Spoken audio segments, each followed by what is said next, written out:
बोलो जयकारा बोल मेरे श्री गुरु महाराज की जय। एक संत थे, उनके यहाँ कई सेवक थे और ऐसे ही एक सेवक की बहन की शादी थी। तो उन्हें उसने गुरुजी से कहा कि 1 महीने बाद मेरी बहन की शादी है, आप भी कृपा करें, आप भी साथ चलें।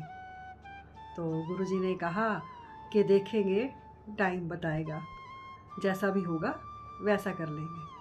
तो ऐसे ही बीच बीच में सेवक आता रहा और गुरुजी से कहता रहा कि मेरी बहन की शादी है, इशारा देता रहा गुरुजी को।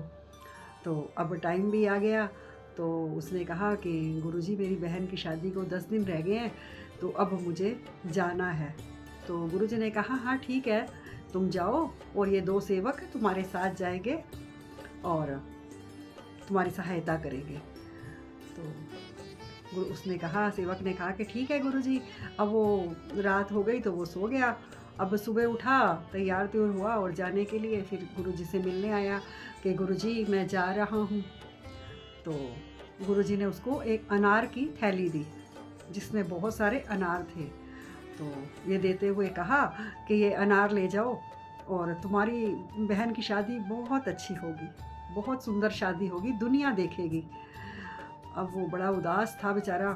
अब कुछ नहीं, उसने गुरुजी से कहा और चाहता था कि गुरुजी कोई सहायता करे, लेकिन उसने गुरुजी से कुछ नहीं कहा।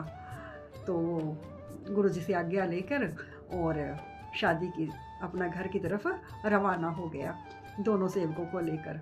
और जा ही रहा था, रास्ते में तो कहने लगा सेवकों से कि मेरी बहन की शादी है, पर मैं सोच रहा था कि गुरुजी कोई मेरी हेल्प करेंगे या कृपा करेंगे गुरुजी। मैंने कई बार भी इशारा किया लेकिन गुरुजी ने कुछ नहीं कहा। तो बात कर ही रहे थे कि वहाँ पर शोर मचा हुआ था कि किसी के पास अनार हो तो वो अनार राजा को चाहिए।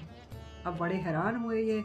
अब पता चला कि राजा की जो बेटी है वो बहुत बीमार है और जो वहाँ के वेद हैं उन्होंने ये कहा है कि इसको जो दवाई देनी है वो अनार में ही देनी है, तो अनार के रस में देनी है। अगर अनार मिलेगा तभी राजकुमारी स्वस्थ हो पाएगी। तो रेगिस्तान था वहाँ, इतनी फसल नहीं होती थी, तो अनारों की सख्त ज़रूरत पड़ गई राजा को। अब ये सेवक और ये 2 फटाफट गए और राजा के पास अनार लेकर और अनार दे दिए। अब राजकुमारी को दवाई दी गई और राजकुमारी स्वस्थ हो गई। अब राजा बड़ा खुश हुआ। राजा ने कहा बताओ तुम्हें क्या चाहिए इनाम में। तो उन्होंने कहा सेवकों ने कि इसकी बहन की शादी है, और उसने भी कहा सेवक ने कि मेरी बहन की शादी है। तो राजा ने कहा कि अब तेरी बहन की शादी नहीं, मेरी बेटी की शादी है और उसकी शादी मैं करूँगा और बहुत धूमधाम से करूँगा, दुनिया देखेगी उसकी शादी। अब उसकी बहन की शादी का दिन भी आ गया और बड़ी धूमधाम से उन्होंने शादी की, बहुत अच्छे से शादी हुई और दुनिया देखने लगी कि इतनी बढ़िया शादी हो रही है। और बहुत सा दहेज, सोना चांदी, बहुत कुछ बेटी को देकर विदा किया गया और जो बारात में बाराती आए थे उनको भी बहुत कुछ दिया गया। उनकी बहुत अच्छे से खातिर सेवा की गई और बहुत अच्छे से शादी संपन्न हुई। अब सेवक के मन में आया कि गुरुजी ने तो कहा था कि तेरी बहन की शादी बहुत अच्छी होगी और दुनिया देखेगी, और वही हुआ।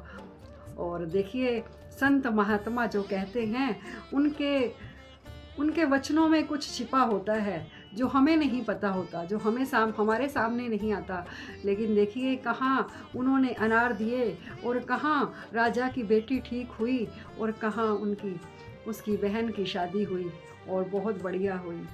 गुरुजी के वचन कैसे सफल हुए, देखिए कैसे गुरुजी ने कहा और कैसे पूरे हुए। गुरुजी के एक एक शब्द सच निकला।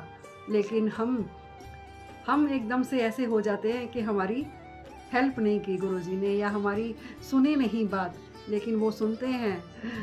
सेवकों की तो बहुत सुनते तो वो हर इंसान की है, लेकिन जो सेवा करता है, पास होता है, वो फिर अलग ही होता है। लेकिन फिर भी उसके मन में आ गया सेवक के, और देखिए गुरुजी ने क्या करके दिखाया। अब वो बड़ा पछताया, उसने कहा कि मैंने गुरुजी पर शंका किया, गुरुजी पर मैंने ऐसे सोचा, सोचा भी कैसे, मेरे को बड़ा बुरा लग रहा है। अब वो गुरु महाराज जी के पास, गुरु जी के पास गया और उनसे सारी बात बताई और उनके चरणों में गिर पड़ा। कहने लगा, गुरु जी आपने जो कहा वो सत्य हुआ, मेरी बहन की शादी बहुत ही बढ़िया हुई, बहुत ही बढ़िया, दुनिया ने देखा। बोलो जयकारा, बोल मेरे श्री गुरु महाराज की जय।